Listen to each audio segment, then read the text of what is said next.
Hi everyone, how are you all doing? So today's blog is going to be another Animal Crossing blog on tips for beginners. I thought it's a really good video to do since we all made mistakes when we first started playing Animal Crossing, did things we thought, oh, I put that house in the wrong place, or I got those animals and I could have got a different animal who did it this way. So I thought it'd be good to give tips of advice for the beginners so they don't make the same mistakes as us. So I really hope you guys enjoy this and make sure to give this video a big thumbs up and subscribe to my channel for more content. My first tip of advice is really think through where you're going to put your resident hall, as you can't change this at any point in the game at all. So definitely think that through. But even think through where you're going to plot your houses and your shops, because honestly I'm starting to regret that I plotted everything, as one part of my island is so claustrophobic. So I've already moved my house and museum, and I'm probably going to move some of my houses as well.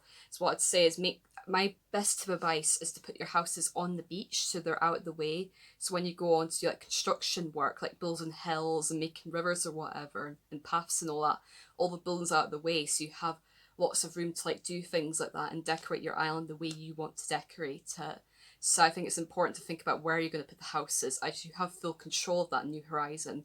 It's not like Wild World or City Folk or any of those games where your buildings just get plotted anywhere. You get the whole say where everything goes. It's important that you put them in good places, and you can't put the buildings up on higher ground, like the animal houses, till you have bridges and stairs and all that, which you don't have at the beginning. So my best bit of advice is to just put them on the beach and then they're out of the way, and just think through where you're going to put everything. To try and spread the houses out. Don't put them all next to each other and claustrophobic, or else you'll have one part that's just too much going on and you want to have them spread out and all that. So yeah, just really think through where you're going to put everything. You can move the buildings, but it'll cost you £50,000 to move the houses and museum and shops and everything. So it obviously costs a lot of money when you build that up. And your house, if you want to move your house, it costs £30,000, which isn't as expensive but still costs money. So if you take that advice from the beginning, maybe you won't have to move as many buildings as I have, but you still probably move the odd building, but you won't be doing as much as I have. So your first two villagers just get given to you, so you have no control over that.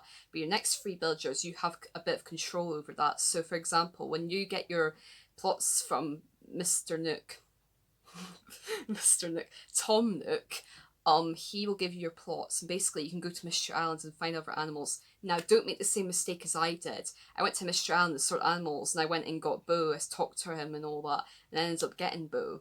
But what I didn't realise was that I thought I need to have a house plotted down to have him, but actually you're meant to pick animals before you plot the houses down. As soon as you plot the houses down, that's it. There's nothing you can do about it, because you have to get all the furniture for the animals, and that furniture is allocated to that certain animal. So I found out that I was getting two of a random villagers, and I was like, oh, I could end up getting bad ones.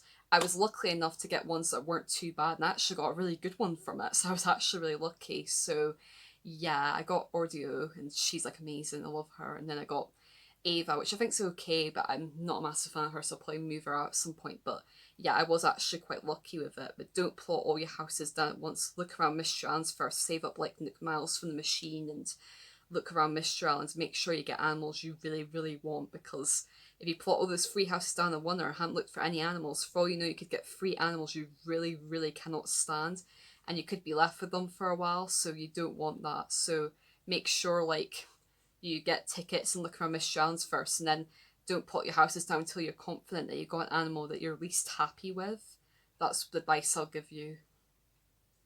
And by the way, you can go to the airport to use your Nook Mile tickets. They'll tell you, oh yeah, if you fancy using one of your tickets, you can do, and then just select that auction, then you can go to Mystery Island and look for an animal. There's only one animal per island though, so you have to save up. So my advice is save up quite a few at the beginning so that you have as high of a chance as possible. So when you get wood, stone, clay, iron, weed, all those stuff, save it up. Don't go and sell it like I did, because you go and sell it, you may end up not having enough for the thing you're going to make next. You need these things to make DIY projects and to build furniture for your animals' houses at the beginning and all that. So especially at the beginning, it's important to save up all this stuff so you have plenty of stuff to build with.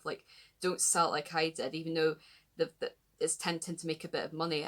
It's better just to save it and then you know what I mean, use it to build those DIY projects. It'll help you so much in the long run, because it means that you can avoid trying to having to use tickets to go to Mystery Island to try and get other parts for what you need, because you've got all there already. And my advice is, once you get your house, to store all that stuff up in your storage so you have plenty of things like make DIY things with, so that you're never running out. Like, so it'll avoid you from like having to like chop trees down and trying to find things from Mystery Islands. You can only find so many like iron nuggets and clay in a day and a rock, so make sure to save up all that stuff.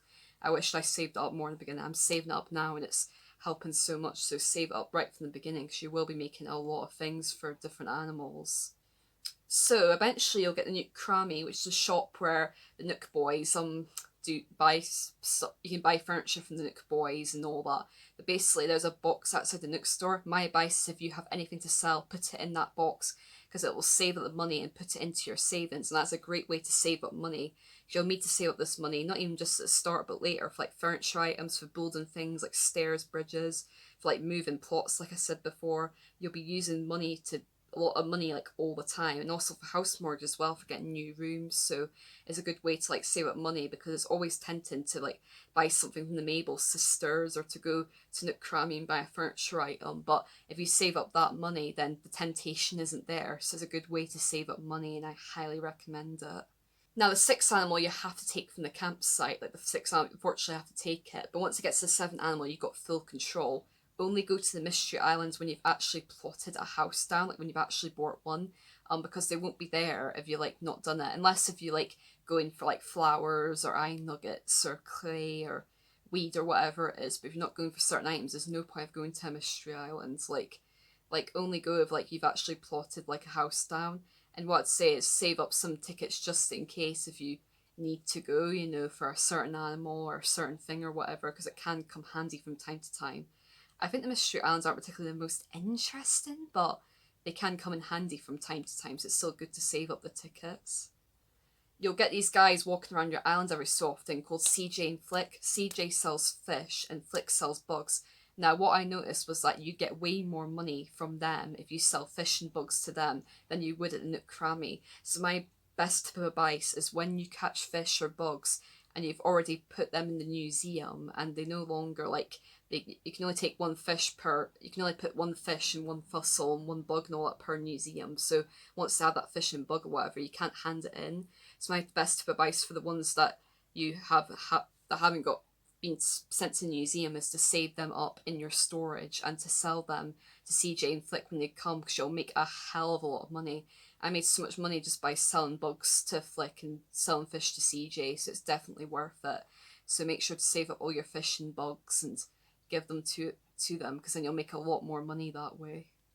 This is a different feature from the other games. So in your house, if you take like a bed out or even just outside or whatever, if you go and lay down the bed, it will put you into dream mode. And basically in this mode, you can actually go and look at other islands for inspiration. Like for example, I'm on the Animal Crossing community and I've been like seeing loads of like really cool islands and all that, like because I really want to do a fairy core theme island, so I've been trying to get inspiration, and going in the bed has given me lots of inspiration just by looking at different islands and all that. So it's definitely worth going in this bed and looking up islands and just getting inspiration for what you want to do.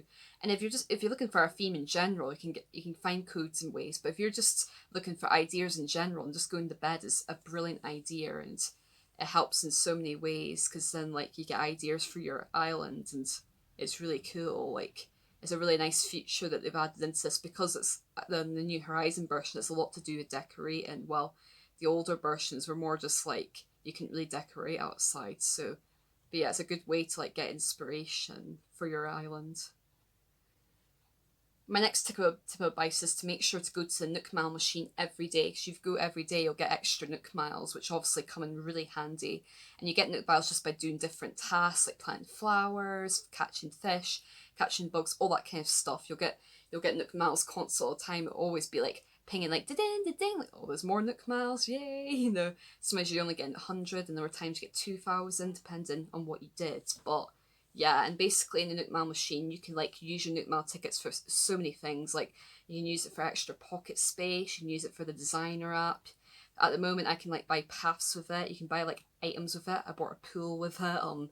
You can buy think DIY things with it. Like I bought a DIY fence. There's so many things you can like buy with it. So definitely save your Nook miles for things that you really need. And like the Nook miles, you can buy like the tickets for them to go to Mystery Islands. So there's so much you can do with them. So it's very important to go to the machine every day and get your extra Nook miles, because every single day your Nook miles will add up more and more. To the highest amount of Nook miles you can get from the machine is 300, but if you miss a day, then it goes back down to 50 and you get less. So make sure to go to every day if you can while you're playing. And referring back to like moving buildings, if you're going to move a building, really think through where you're going to move that building, because if you move it and it's in a place you don't like and you have to spend more money again, and the money builds up and up and up. So make sure you're really happy where you put your buildings. So far I'm really happy where I put my house, my museum, so I think I did a good job with that.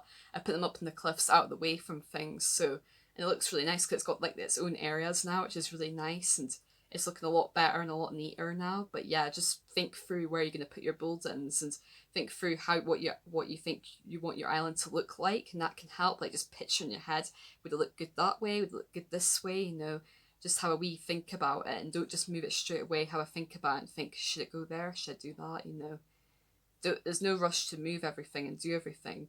You got all the time in the world to get a perfect village. Like it could take months to get the perfect islands, but it's worth it in the end if you've got it all done well, isn't it?